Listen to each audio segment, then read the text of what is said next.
Hola crafters, esta ha sido una semana un poquito fea. Al principio de la semana, el día 19, hubo un terremoto que afectó varios estados de la República Mexicana, incluida la Ciudad de México, y ocasionó que algunos edificios se cayeran y hay gente atrapada, hay mucha gente que perdió todas sus cosas, hay gente que necesita ayuda, ya hay mucha gente que está ayudando, así que decidí al principio de esta semana, justo cuando pasó eso, empezar a compartir solamente información de cómo ayudar estando en la ciudad y estando fuera de la ciudad. Y para los que no saben, yo no vivo en la Ciudad de México, vivo en Guadalajara, que está a 8 horas en carro. Nosotros no sentimos nada acá, entonces todos estamos bien. Sin embargo, la Ciudad de México para mí es como una segunda casa. Nací allá, mi familia está allá, mi abuelita, mi tío, mi hermano, todos están allá. Y por suerte están todos bien. También tengo muchos amigos que están allá, entonces es muy feo leer las noticias de gente que conoces que está sufriendo. Y ha sido muy feo, de verdad. Entonces decidí compartir este video para que sea un rayito de luz entre los escombros que los ayude a sentirse un poquito más felices y a cargar energías. Lo grabé hace una semana, espero que les guste, está muy colorido. También si quieren ayudar les voy a dejar toda la info en la cajita de descripción que está allá abajo.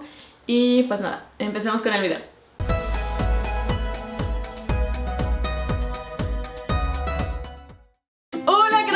Como se darán cuenta, no estoy en el estudio, estoy en una aventura afuera que está súper padre. Si quieren saber qué es lo que estoy haciendo y dónde estoy, les voy a dejar el enlace al blog en la parte de ahí arriba. El día de hoy vamos a hacer un tutorial increíble que llevaba tiempo queriendo hacer, pero no había encontrado el material y cuando por fin lo encontré fue como tengo que intentarlo. Por fin, después de ver el video, déjenme un comentario ahí abajo diciendo qué tal les pareció. Recuerden que todavía tienen chance de participar en el sorteo de los 6 millones para ganarse todo esto que está apareciendo en la pantalla, que es el kit super mega creativo increíble.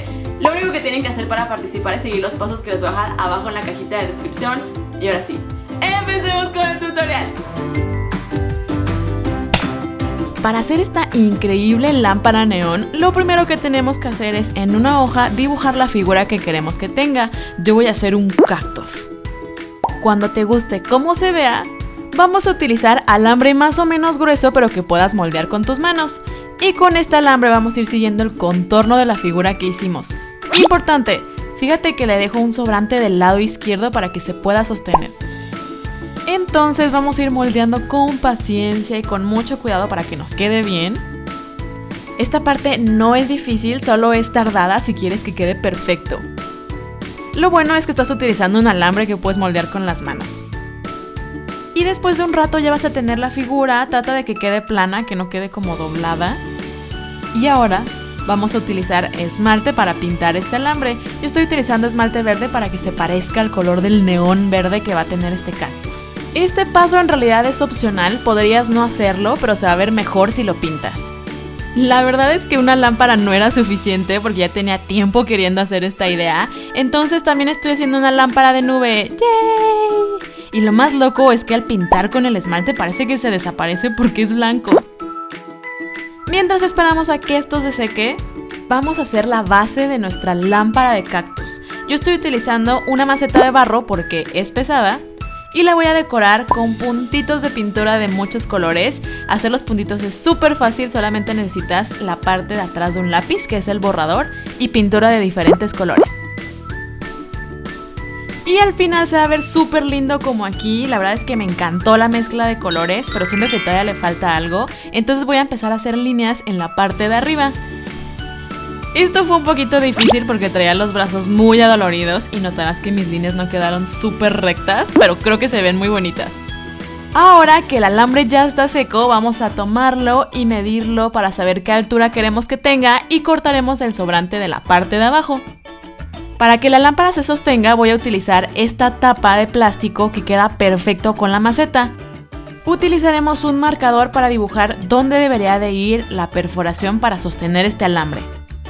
Y después con mucho cuidado y paciencia vamos a perforar. Yo estoy utilizando una tachuela y después voy haciendo más grande el agujero con este punzón o con un lápiz o con unas pinzas. Lo importante es que el agujero sea lo suficientemente grande para que pase el alambre y el tubito de luz neón. Para poder continuar con nuestra lámpara necesitamos un hilo de luz neón como este. Yo lo conseguí en una tienda de electrónicos e iluminación, pero también lo puedes pedir por internet. Hay de muchos colores y se pueden conectar a la pared por USB y hasta con baterías. Lo que voy a hacer es separar la parte que tiene la conexión de la parte que es la manguerita de color. Voy a dejar esto de lado y ahora vamos a trabajar con esta parte que tiene el color verde. La vamos a meter por nuestra tapa que ya habíamos perforado y el objetivo es checar que siga el contorno de nuestro cactus sin que le sobre mucho hilo del otro lado. Entonces lo voy a ir sosteniendo con mis pincitas hasta llegar al otro lado. Y cuando lleguemos acá lo vamos a empezar a pegar con un adhesivo fuerte. Hay que hacer esto con paciencia para que quede justo sobre el contorno y se vea mucho más lindo. Y cuando hayamos terminado vamos a meter bien nuestra tapa, fíjate cómo queda. Para que el alambre se pueda sostener en vertical, le vamos a poner media bolita de unicel a cada lado. Pasamos el conector para que salga por abajo de la maceta. Dejamos el resto del hilo que nos haya sobrado que vaya en la parte de abajo, aquí. Luego pegamos nuestras medias esferas de unicel para que el cactus se pueda mantener de pie. Y por suerte nota cómo la tapa que queda justa permite que se mantenga bien paradito sin moverse. Tenemos un problema con la conexión que sale por abajo porque se queda apachurrada por la maceta. Entonces lo que voy a hacer es pegar piedritas altas para que nos quede como con un relieve. Para que esta tapa de plástico no se vea tan fea, le voy a agregar pompones y cuentas de plástico de colores para que parezcan la arena de nuestro cactus. Y ahora sí, podemos ir quitando nuestras pincitas con mucho cuidado. Vamos a probar. ¡Listo! Tenemos nuestro cactus neón que además se ve súper lindo para decorar nuestro espacio. Y también recuerda que hicimos una nube. Puedes aprovechar todos los colores de luz neón para hacer diferentes lámparas. ¿Tú de qué figura harías la tuya? Dime en los comentarios. Espero que les haya gustado mucho esta idea. Les voy a dejar aquí otros 2 videos que les pueden gustar. Recuerden suscribirse y unirse a la familia Crafty dando clic en mi cara en la parte de acá. Y ahora sí, nos vemos hasta el próximo video. ¡Adiós!